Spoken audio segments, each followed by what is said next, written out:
Ladies and gentlemen, welcome to the University of North Carolina at Pembroke's Winter 2000 Commencement. I'm Alan Metters, Chancellor of the University, and offer a welcome on behalf of our university family.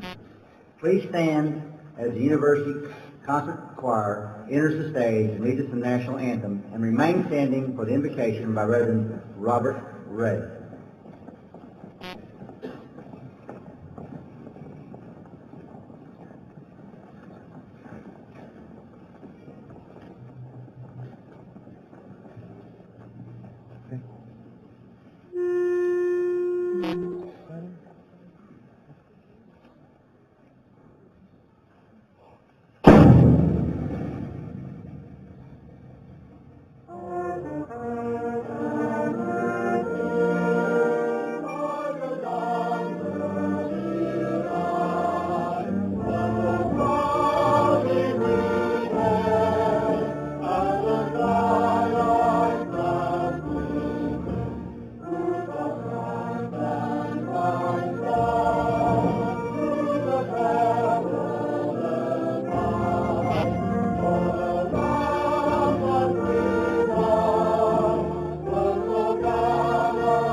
Let us pray. Gracious God, we invite your holy presence to be with us and to bless this day. We especially ask your blessing upon those who are crossing a very important threshold today. Guide and direct them in the days ahead. We offer thanks to you for this event, this time, and this place. And we thank you for all who have contributed to the lives of these graduates. Dear God, bless them now and bless them in all the days to come. Amen.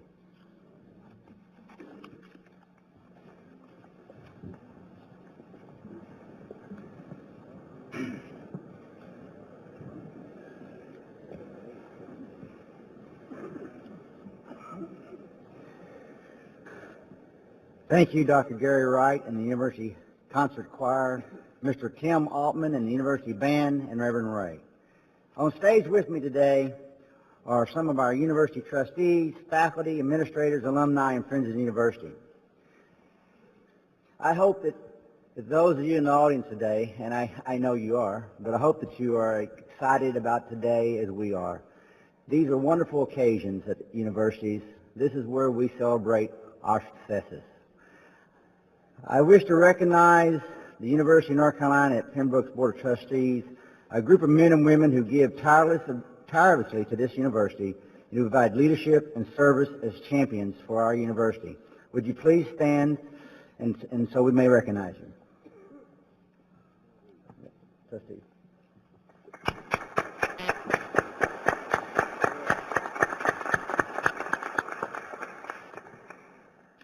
It is also my privilege to introduce the Grand Marshal of today's ceremony, Dr. Richard Vela. Dr. Vela is the professor in the Department of English, Theater, and Language in the College of Arts and Science and the Director of Composition. He is the University of North Carolina at Pembroke's recipient of the UNC Board of Governors Award of Excellence in Teaching. Richard, stand.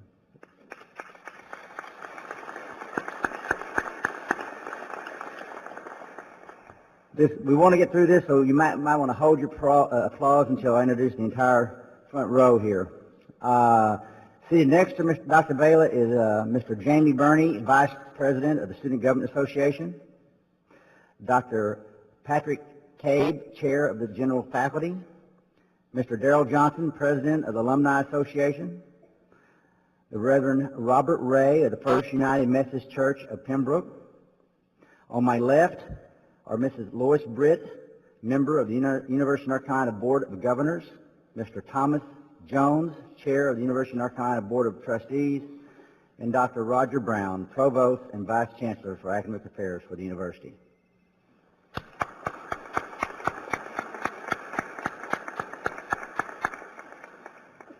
At this time, I would ask Mrs. Britt to step forward and present greetings from the University of North Carolina System.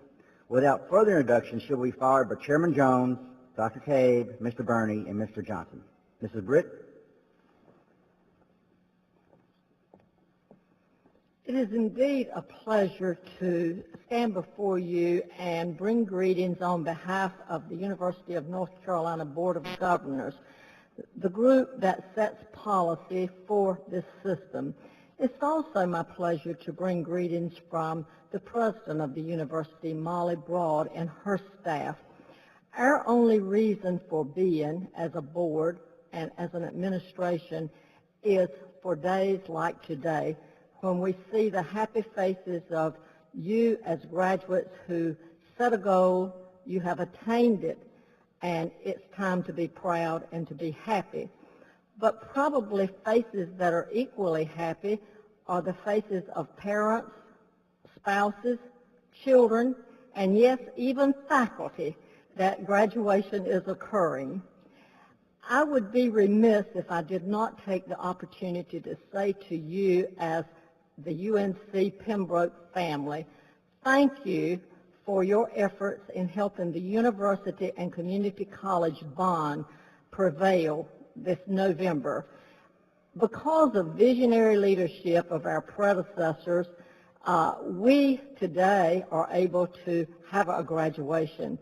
And you, with your help in the passage of this bond referendum, have ensured that future generations will have the same opportunity. And so I'm going to make you very happy and conclude my remarks and say happy holidays, congratulations, and Godspeed.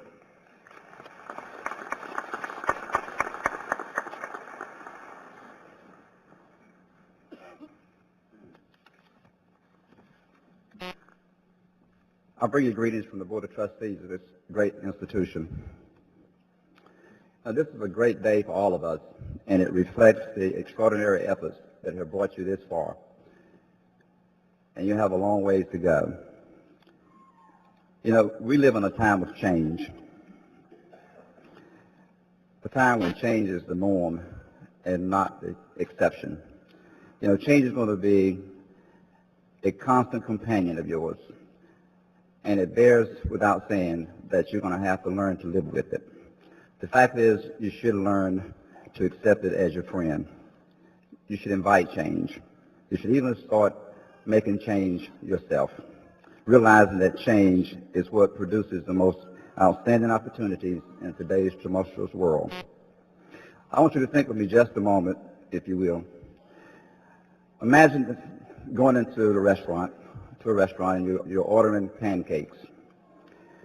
And you see this gentleman or the waiter come out with a large plate of pancakes. And the first thing that comes to your mind saying is, there's no way I can eat those pancakes.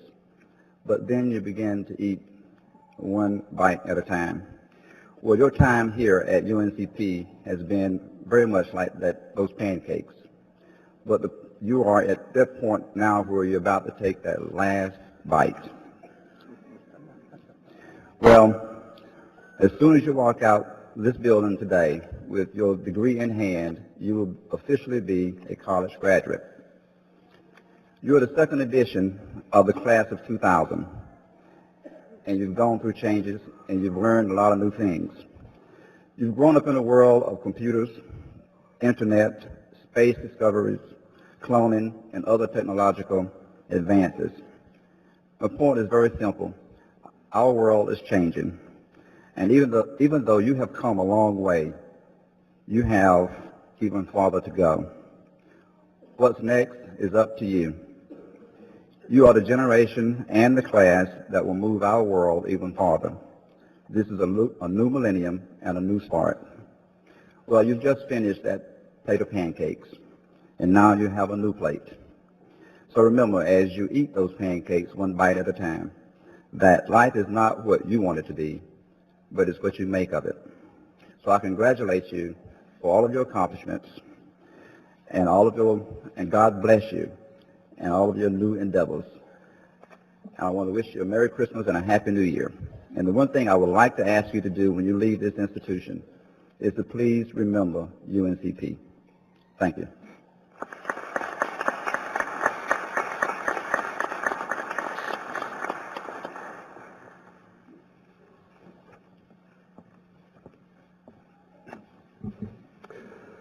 Good afternoon and happy holidays to you. I think those of you graduating are making your parents or spouses, many members in your family very happy, and I don't think you could give a better holiday gift than what you're getting today. For the past few years, you've studied and worked at UNC Pembroke, preparing yourself for a future that will be more rewarding and more meaningful. Our faculty and administration have offered you its best. The fact that you are here today in cap and gown indicates that you have taken at least some of what was offered to prepare you for where you are today. UNC Pembroke is now a part of you, and you will always be a part of it. When you leave the campus today, I ask you not to forget the role that the university played in your life. Your time spent here will be part of your past, but what you learned here will be with you always. You, as well, will factor into what the university's future holds. As an alumnus of our university, you represent to potential students the product of this university, and as such can be a profound influence on whether they choose to enroll with us. Your support of UNC Pembroke when you leave here is vital to its success in the future. Through the Alumni Association, we will look to you for support to not only maintain but improve our university. We will look to you for guidance on where and how the university should change and grow. In the many years since I graduated, I have been actively involved in the Alumni Association. It has provided me the opportunity to maintain friendships that I made while I was at the university, as well as to make many new friends. It has been most rewarding to me personally by giving me a chance to give back to the university that has given me so much. I invite you to become active in the Alumni Association when you leave here. It requires little effort, but the rewards are many. So let's stay in touch. Congratulations.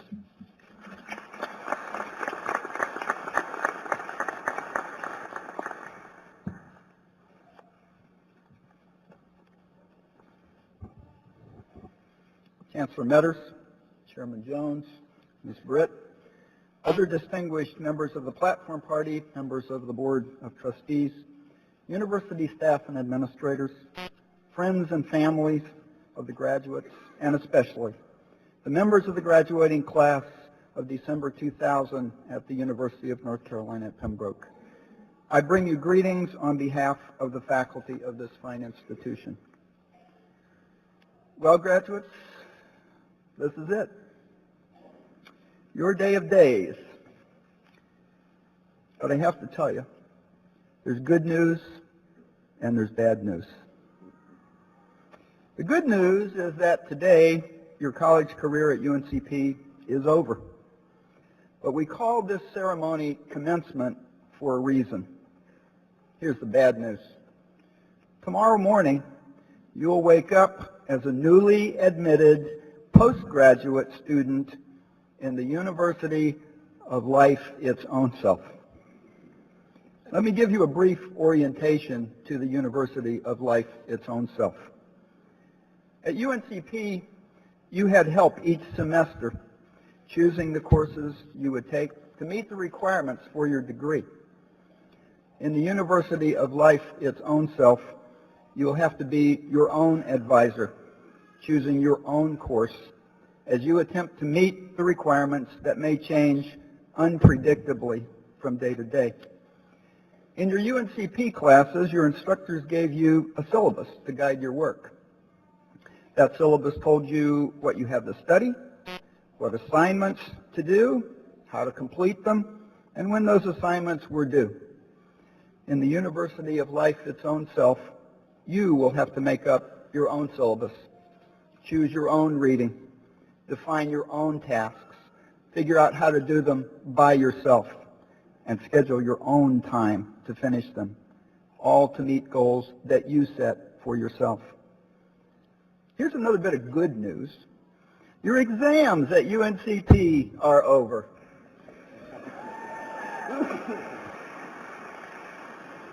The bad news is that in the University of Life, its own self, every day is an exam day. And you can never be completely sure you studied the right things. The best news, though, is that your training at UNCP has prepared you well to succeed in the University of Life, its own self. Industriousness, conscientiousness, and attention to detail, core values you acquired in your education at UNCP, are precisely those that form the foundation for success in the University of Life, its own self. More good news. Today you leave behind those inflexible, demanding, hard-nosed UNCP faculty members. The bad news? Instead of the caring, concerned, approachable, and helpful instructors that you've had at UNCP, experience will now be your teacher. Remember that experience can be a harsh master and never listens to excuses. The best news of all, your faculty, the faculty you leave behind today, is always with you, at least in spirit. When you come to those tough times as you work your way through the University of Life, its own self, if you listen carefully, you can always hear our voices. Though muted by the miles and the years that have come between us, we're still pulling for you, still cheering you on. As you leave us today, as your faculty, we wish you a healthy, happy, peaceful, productive, and prosperous career in the University of Life, its own self.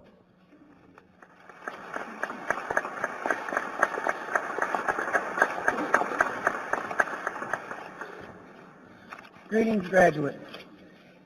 First and foremost, I would like to congratulate you on your accomplishments on behalf of Student Government Association. You most definitely deserve it. You've worked hard, and you've already accomplished more than a majority of people in this world. You can now wipe the sweat from your brow and sigh a sigh of relief. Whether it's taken you 3 years or 6 years, you have achieved a lifelong goal. Some of you already have families, and some of you are about to start families. Some of you will go on to graduate school, while others of you will teach school. No matter what, though, don't forget all that you have given the university and all that you've received from this school. Besides a great education, you will take with you good friends and great memories for the rest of your life. Always remember that, and again, congratulations.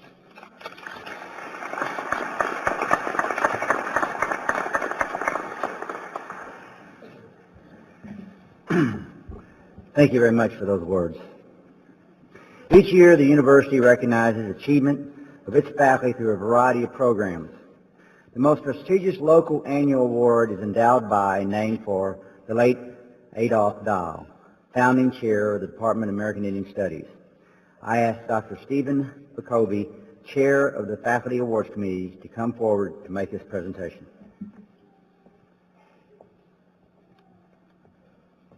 Thank you, Chancellor. On behalf of the faculty, we'd like to present the Adolph Dahl Faculty Award for Scholarship and Creative Work to Dr. Steve Marson.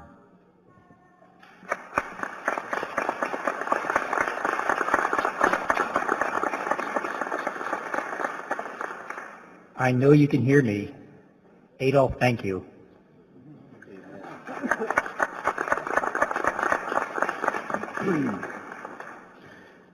I also extend my congratulations to Dr. Marson for his excellent service to the university and for being recognized by his peers.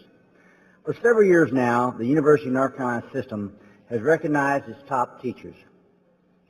The University of North Carolina Board of Governors Excellence in Teaching Award is presented each spring. Since its inception, the University of North Carolina at Pembroke has recognized its campus award recipient by designating him or her as the Grand Marshal during convocation and commencement exercises. At our first winter commencement last year, we began the tradition of having our Board of Governor Award winner present the winter graduation address. We feel this is most appropriate because we stand for one thing and one thing alone, at the top anyway, and that is excellence in teaching. And so we feel that having a faculty member who's been recognized not only on this campus but by his peers throughout the system to give this address is most appropriate. So in keeping with this tradition, I'm pleased to present Dr. Richard Bailey.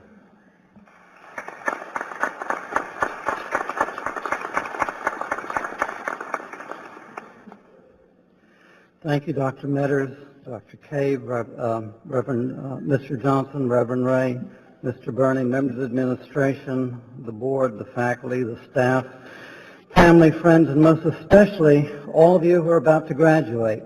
We welcome you, we respect you, and we're here to honor you. A word in Spanish, if I might. Y saludos también a toda nuestra familia latina, los puertorriqueños, los mexicanos, los cubanos, la dominicana y todos los que hoy día gradúan. Igualmente saludos a mi familia propia en Texas, que todo esto lo verán revisado. The great American writer Henry David Thoreau said to beware of all enterprises that require new clothes and not a new wearer of clothes. Look around you. Certainly somebody expects quite a bit of us today. You are here as the last class of the second millennium. You'll walk out into 2001, the nearly mythical year enshrined by filmmaker Stanley Kubrick in his 1968 movie 2001: A Space Odyssey that opened the year I began teaching. There's a specialness about this time in history that will be with you always. And what I want to do here today is simply ask you a question and explore its answer. The question is one that's been popular in presidential campaigns, and it's simply, are you better off now than you were 4 years ago? We can agree, I hope, that 4 years will just stand for however long it took you to complete the degree. I understand these things. As you think of the ways in which you're better off, I also want to talk to you briefly about the idea of change, and I want to, which others have already mentioned, of course, and I want you to think about how the idea of change might affect your answer of how you're better off. Let me give you a concrete example of what I mean by telling you about my grandfather on my mother's side, because I knew him best and he lived the longest. Each of you can provide, I'm sure, a parallel life, and I invite you to do so, just not out loud. His name was Raúl de León, and he was born 114 years ago in 1886 in Mexico City, whose population then was a little less than 500,000. Today, with a population nearly 20 million, it's the third largest city in the world, second in this hemisphere only to New York City. The year he was born, the Statue of Liberty was unveiled in New York Harbor. In 1887, when he was a year old and no doubt taking his first steps, this university was founded. 2 years later, the Eiffel Tower in France in Paris was completed. About the time that he finished his secondary education, the Wright brothers were making their first flight near Kill Devil Hill in Kitty Hawk, North Carolina in 1903.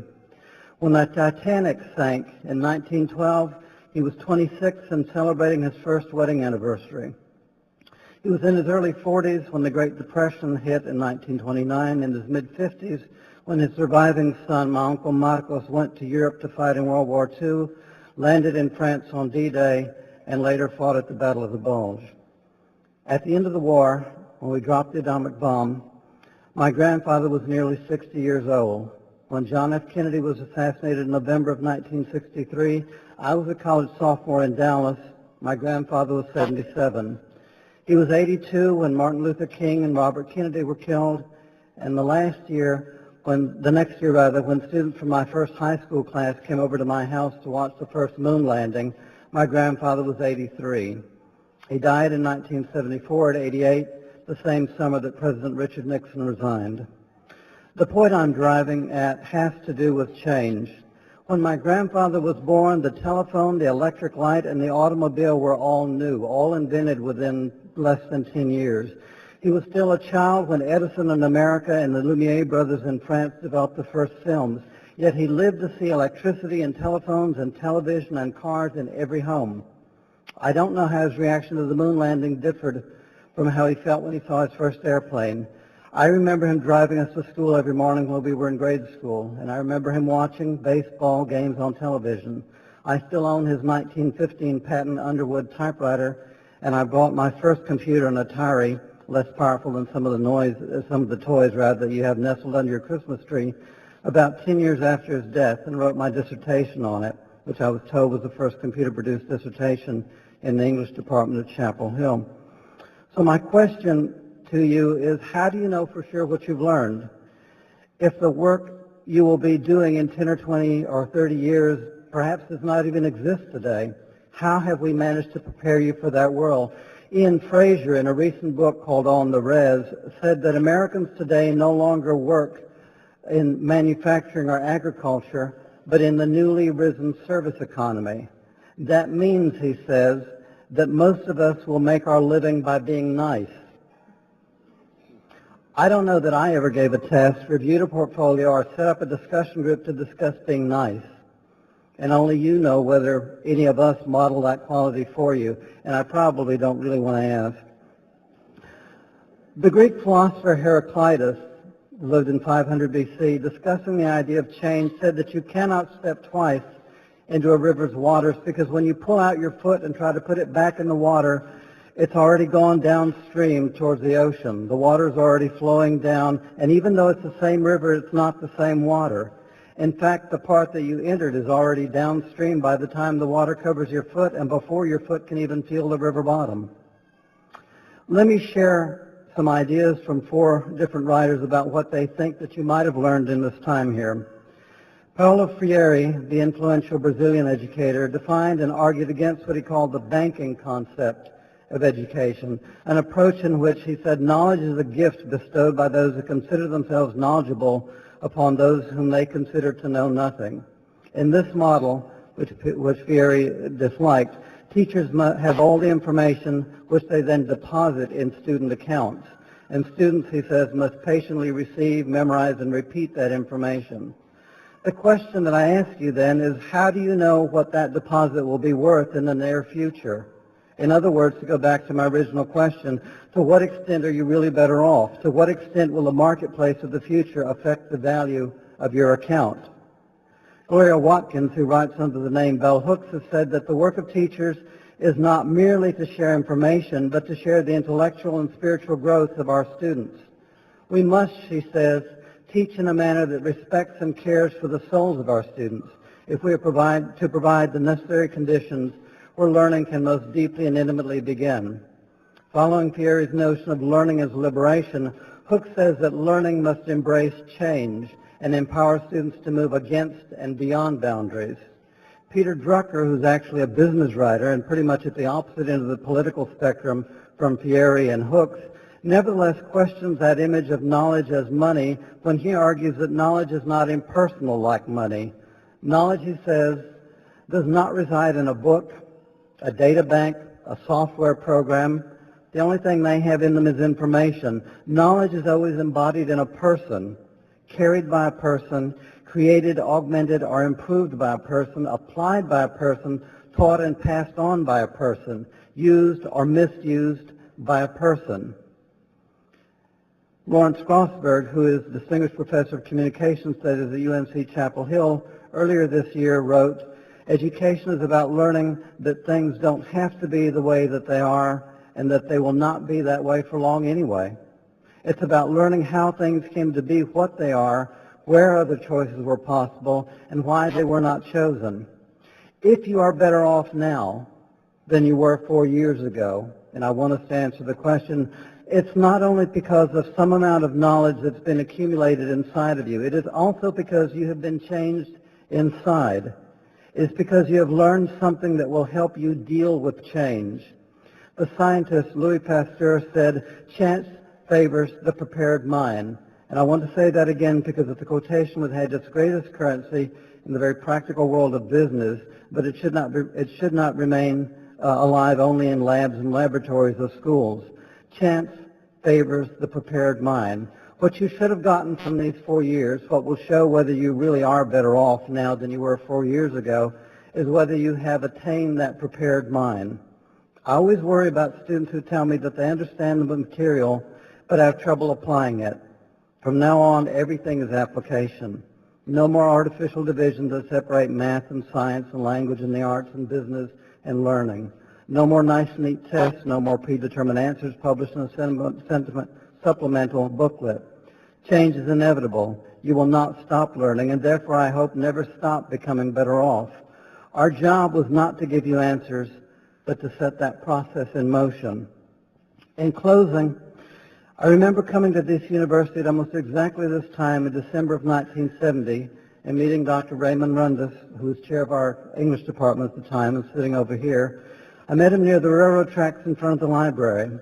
We taught English classes at that time mostly in the second floor of the BA building, where on warm spring afternoons students might sometimes gaze out the window at the baseball team practicing in the field where now you've got the parking lots and the new Pine Hall dormitory.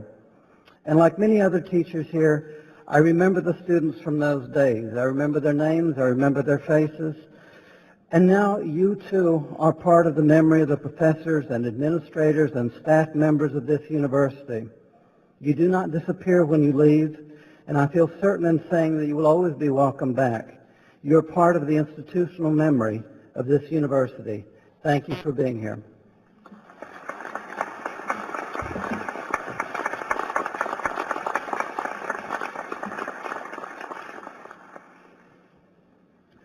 Thank you, Dr. Vela, for those insightful comments. It is now time for what you all came for, the granting of those well-earned diplomas. Provost Brown, would you please present the candidates?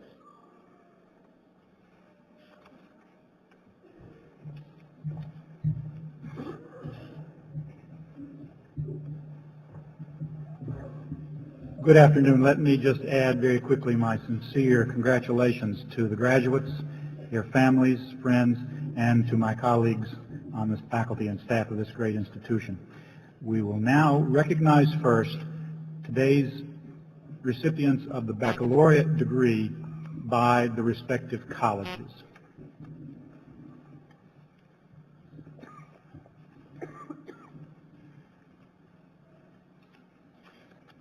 A marshal will indicate to you which row should come forward.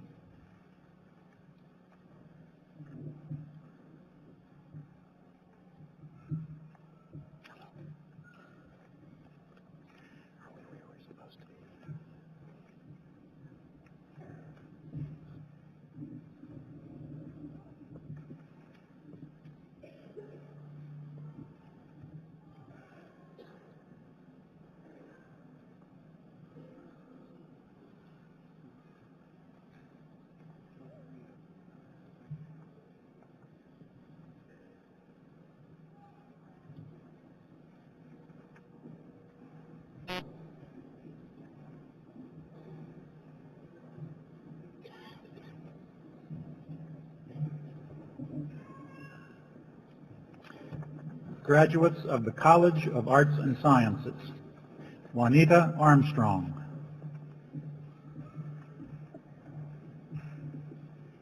Yolanda Jeanette Barker. Rebecca Joy Days. Matthew Bradley Bettini. Jesse Charles Bliven.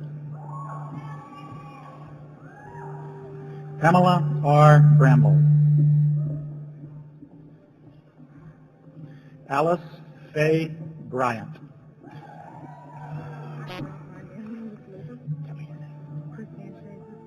Okay.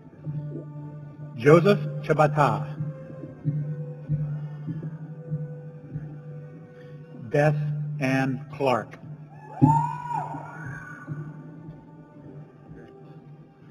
Tara D. Clark, cum laude, Chancellor's Scholar. Geneve Tees Crawford. Charles Lehman Cromartie, Jr. Carletta Patrice Davis. Caroline Triplett Dwyer. Lee Farah England. Melissa Gale Falk. Darlis Glennis Garcia. Jim Clifton Goins III. Chrisarn Chavis. Virginia Morrow Hagler. Sarah Diane Hale. Carol Lee Hammonds. Tyree Lamont Discar Holloway.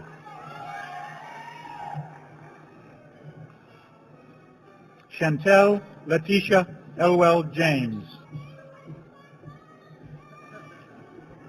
Derek Antoine Jones. Zane Michael Callahan, cum laude. Linda Rose Lewis. Bob Eugene Locklear. Carl Locklear. Matthew D. Locklear. Robin Carol Locklear. Tiffany Gale Graham Locklear. Hope Cherie McCauley. Ursula Yvette McNair. Heather Axford Miller, cum laude.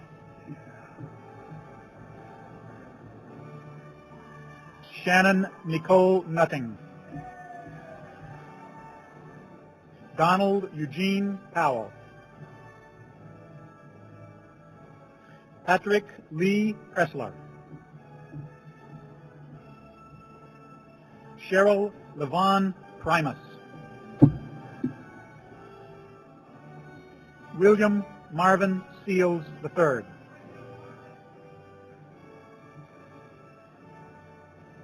Olivia Delois Dowdy Sellers, cum laude. Helen Oxendine Shepard. Heather Ann Watson.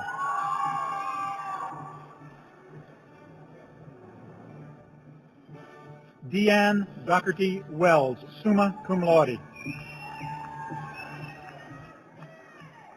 Erin Michelle Williams.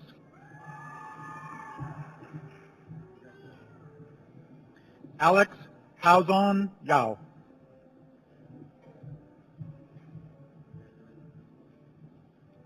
Rebecca Lee Bashand.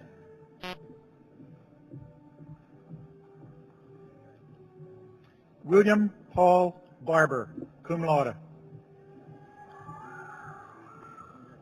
Daniel Adam Bragg. Hope Renee Brown. Catherine Leanna Burrow. Rachel A. Cart.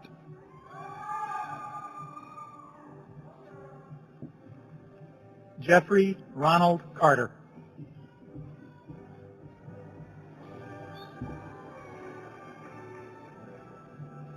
Heather Blaine Cruz.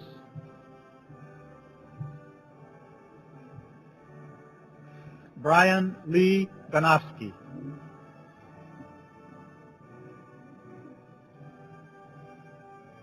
Natalie Lorraine Emanuel. Jennifer Paige Fisher. Keith D. Haith.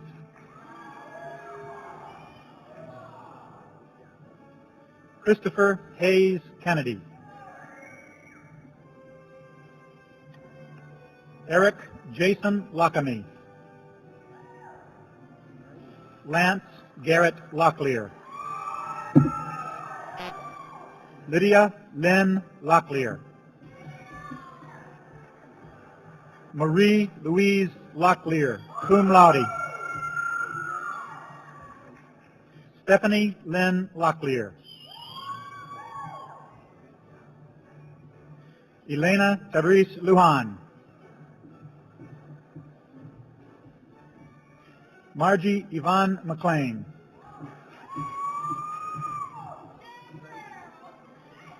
James Douglas McMillan. David Donald Mann. Heather Brooke Maynor. Herman Jose Ospina. Didi Maria Poston. Martin Alexander Sadler. John Lee Ingle Santos. Paulo Santos, magna cum laude.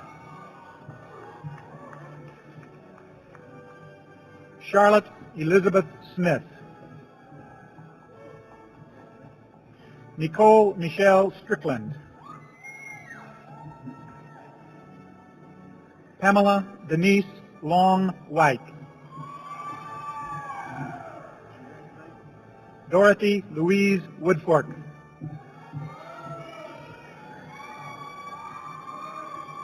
Linda Barton Dial.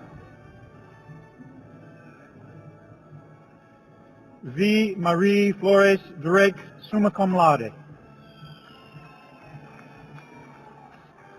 Allison Faye Hunt. Talisha K. Locklear.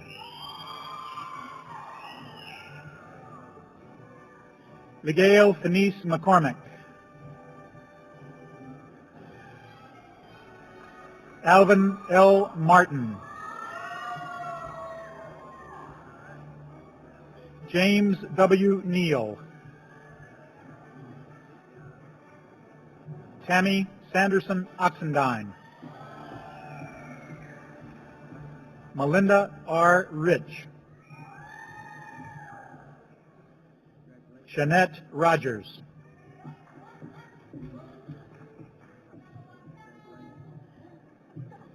Deborah H. Shea.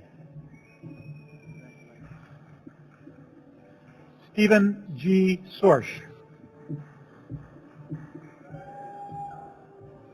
Kurt Elvin Springer. Alvin Dean Wilson. Julia Brewer Fogelman, cum laude. Patricia Elaine Miller.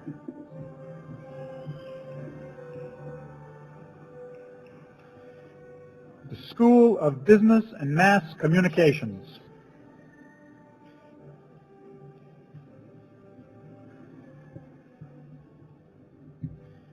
Tammy Michelle Adams. Henrik Dwayne Alexander.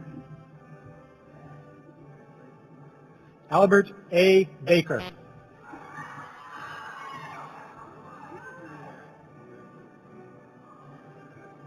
William Douglas Bland, Jr. Marcia Pittman Britt, cum laude. Kelly J. Brown. Sherry Evers Burr, summa cum laude. Angela M. Chavis. Crystal Gail Chavis.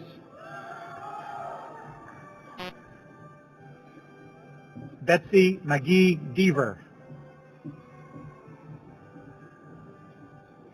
Enrique Antonio Del Campo. Sabrina K. Dial. Kristen R. Elk Locklear. Belinda Hemmons Flores.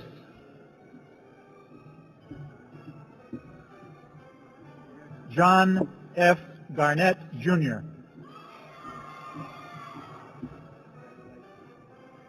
Heather Noel Hartle. Joanne Hill.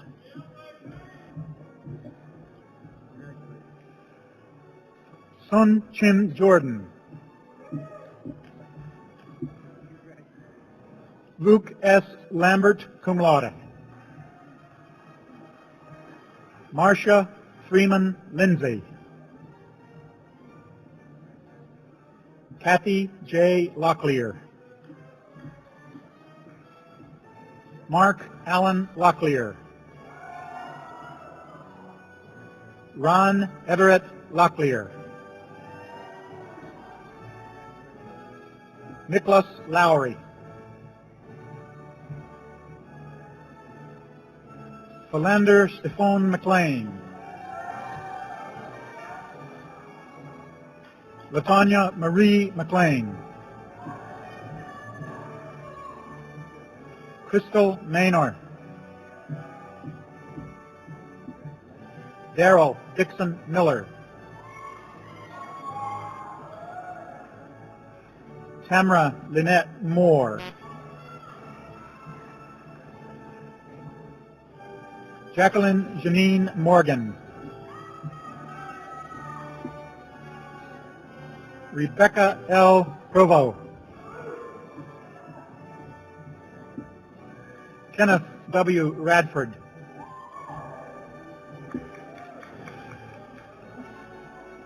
Cheryl A. Rivas.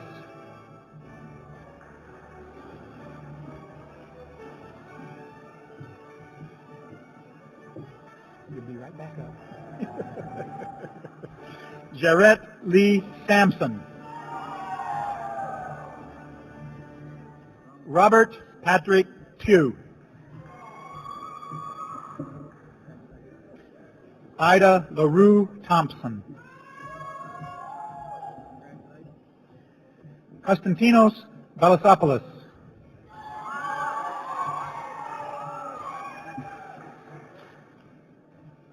Walter N. Verastegui II.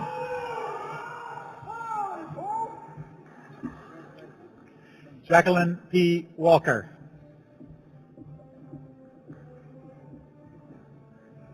Ava Lois Watts.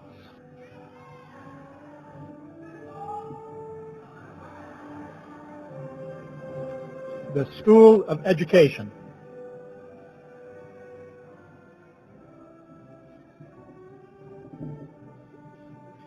Brantley Elizabeth Bass.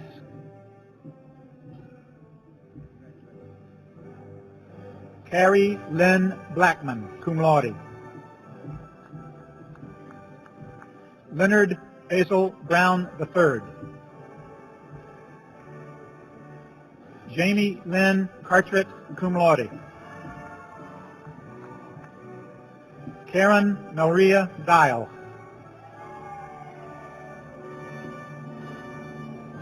Gracie Younce Ferguson, cum laude.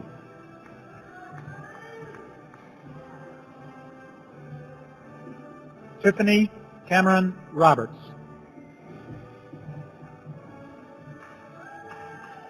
Jason A. Foreman.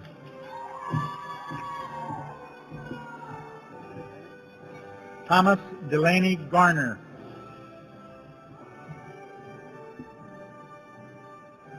Kelvin Anthony Hunt.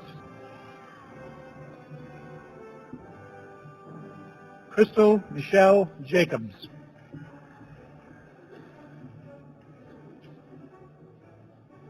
Tammy Michelle Keller, cum laude. Jacqueline Ann Locklear. Kimberly Nora Brito Lavelle. William Brian McClaney. Melissa Dawn McIntyre, cum laude. Robert Keith McLean.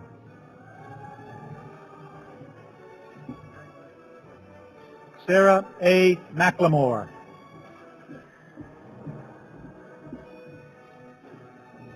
Dan Wilfred Mallard, Jr.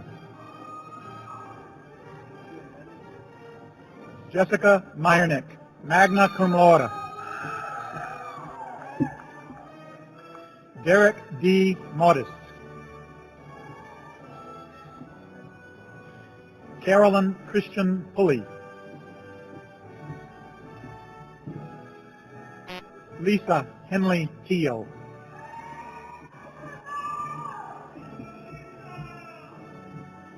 Christy M. Warwick.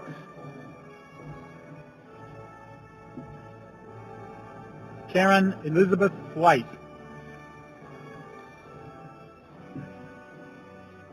Shonda Pravette Williams. Andrea Jean Wright. Eric Alvin Wright.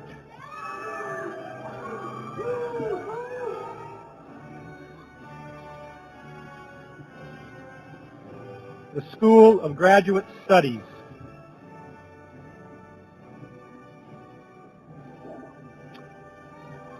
Today marks a new tradition at UNC Pembroke. Very good, very good.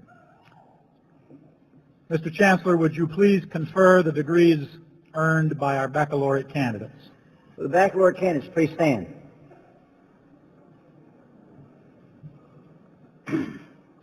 By virtue of the authority vested in the University of North Carolina, by the State of North Carolina, and the University entrusted to me, I hereby confer upon you the degree for which the faculty has certified you, together with all the rights and privileges thereunto pertaining, effective on December 20th, 2000, and offer you my warmest congratulations.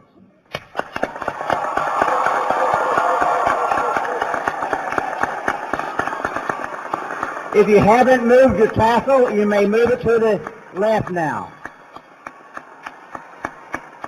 You may be seated.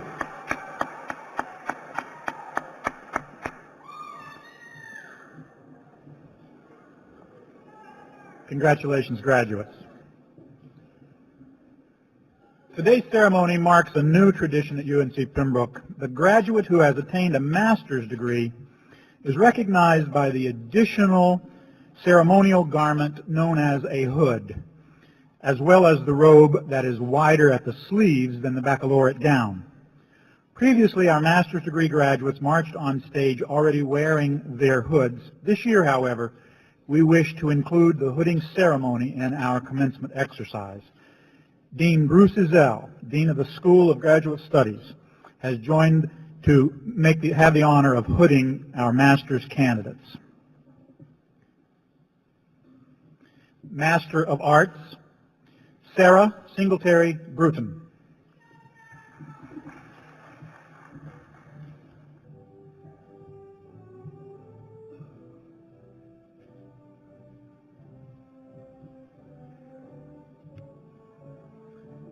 Master of Arts, Truett Jordan Gibson.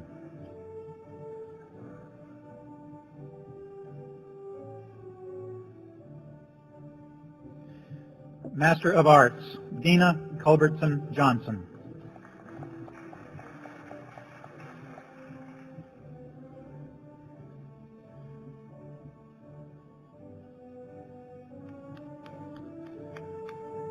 Master of Arts, Victoria Tippins Ray.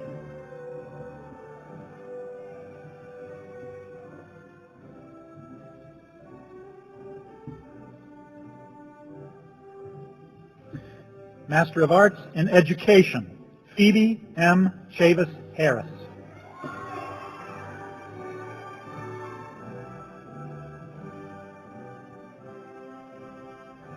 Master of Arts in Education, Elnora M. Trist.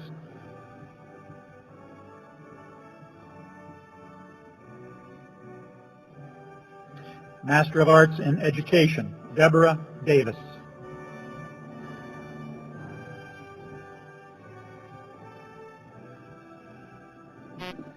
Master of Arts in Education, Peggy N. Early.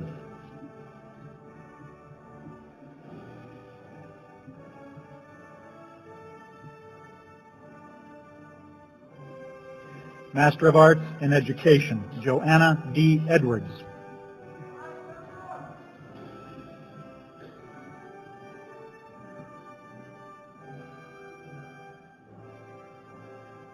Master of Arts in Education, Susan Elizabeth Green Fowler.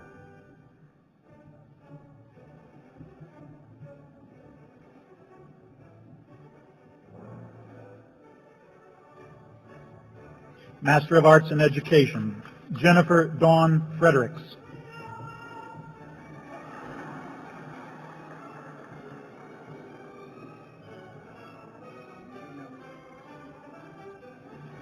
Master of Arts in Education, Tina Carol Locklear Freeman.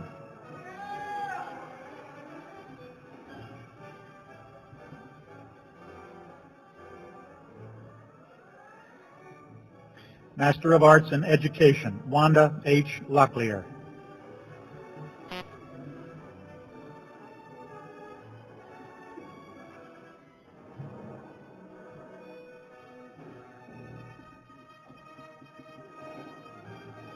Master of Arts in Education, Anna Michelle McCants.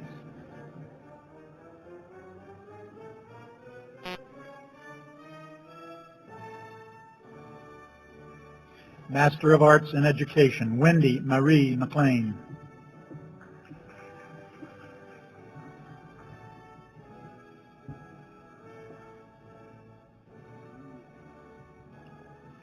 Master of Arts in Education, Christy Ellis Maltzby.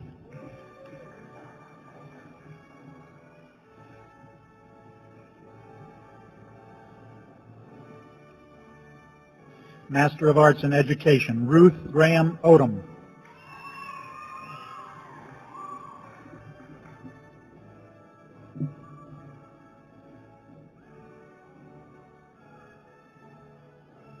Master of Arts in Education, LaRonda L. Oxendine.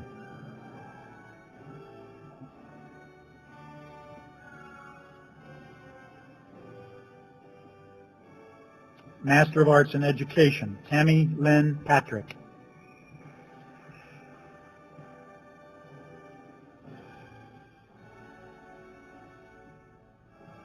Master of Arts in Education, Tanya Spivey Pittman.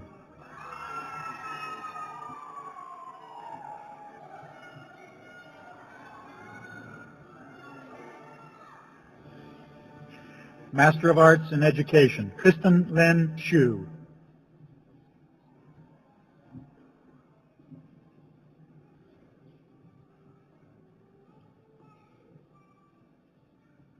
Master of Arts in Education, Loretta Carter Shaw.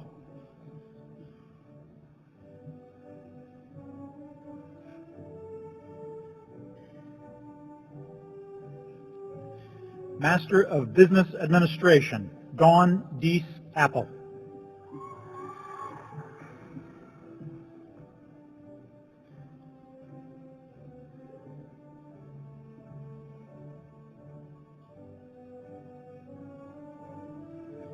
Master of Business Administration, Diane Lee Ennis.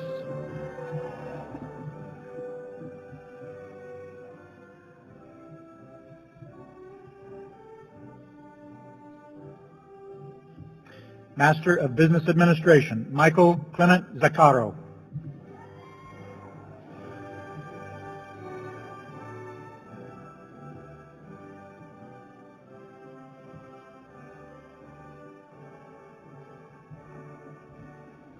Master of Science, Nancy Jane Murray.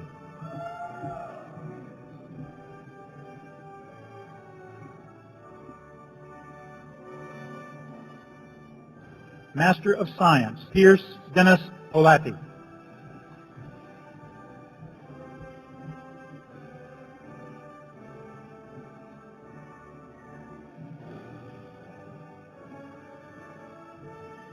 Master of Science, Mary Thomas Locklear.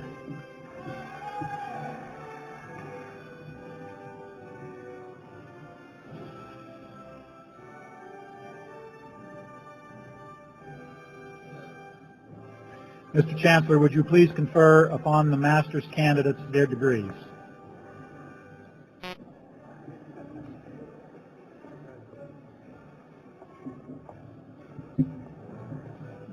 Give them time to...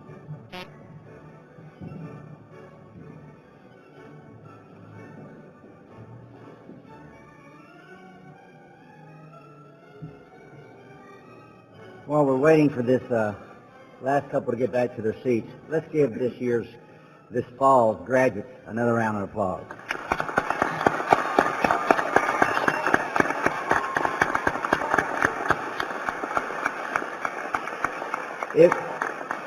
Would the master candidates please rise?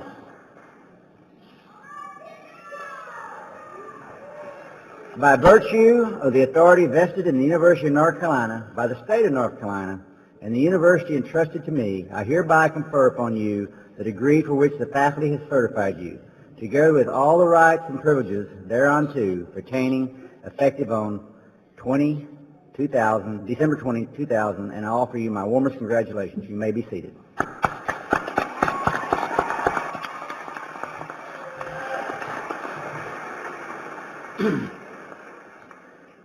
Congratulations again to all our graduates. For some it's been a long road, and for others it probably seems like just yesterday. And we're proud of each of you, and we'll always be proud of you. You worked hard, and your dedication has paid off. Today you earned the right to a key, your degree. A key that you can never lose or will never be devalued. It is, of course, up to you how you use it, but let me tell you about this key. This key opens doors, gives you the opportunity to present your talent and your experience. The key will never be taken away from you. This key can never be taken away from you. You may choose not to use it, but it's still there. You can choose to build upon it, expand it, or refresh it. Unlike nearly anything else in life, it is always there. Like many of you, I was the first in my family to go to college. I came from a small town where our one and only high school counselor told almost all the boys, at least the ones I ran with, not to waste our time to go to college. We were told we wouldn't be able to compete against the kids at the larger schools. Yet each year, several of us set out for college, and like you, some of us stuck it out. Once I obtained my bachelor's degree, doors opened to me that had never been opened to members of my family before. After a few years of work, I started going to school at night and attained a master's degree, and more doors opened for me. And as they say, the rest is history. But it all started with obtaining the keys that opened the doors, and I want to congratulate you for that. I would like to share with you some lines from the inaugural speech given by Nelson Mandela in South Africa in 1994, in which he celebrates his new country and reflects on his ability and that of his colleagues to handle the new independence and its responsibility. He said, "Our deepest fear is not that we are inadequate. Our deepest fear is that we are powerful beyond measure. It is our light, not our darkness, that frightens us. We ask ourselves, who am I to be brilliant, gorgeous, talented, and fabulous? Actually, who are you not to be? You are a child of God. You are born to make the manifest of the glory of God that is within us. It is not in some of us, it is in everyone. And as we let our light shine, we unconsciously give others permission to do the same. As we are liberated from our own fears, our presence automatically liberates others. We hope that your light will shine and brighten the dark corners of the unknown future. We are sending you forth today and reminding you that you will always be part of the University of North Carolina at Pembroke. You are, as we like to say, the faculty and staff's final exams. How you do tells how well we did. Let's see who you are in 5 years from now, 10 years from now, decades from now. If you are still learning and growing, we will know we did our job well. In closing, I would like to recognize several special groups. First, the faculty of the university. These dedicated men and women have sought to make you the best prepared graduate possible. Would all the faculty please stand and be recognized?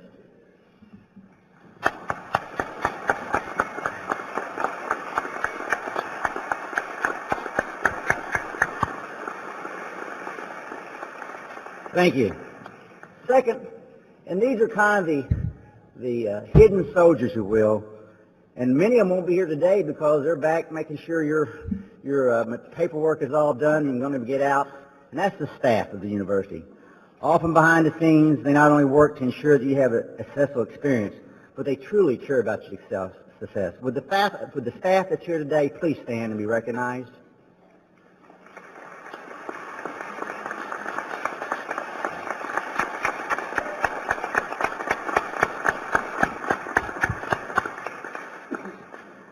And finally, a group who has been there with you, often making it possible for you to keep going, with the parents, spouses, children, and significant others of today's graduates. Please stand and be recognized.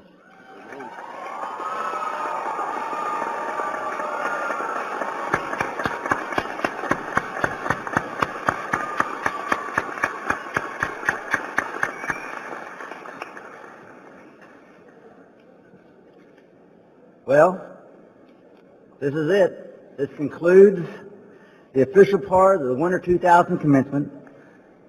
Will you please join us in the lobby afterwards to recognize our graduates and their families? And again, from all of us to you, congratulations and a wonderful holiday season.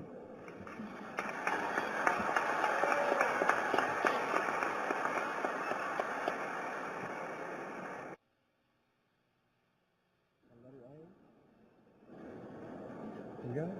1, 2, 3.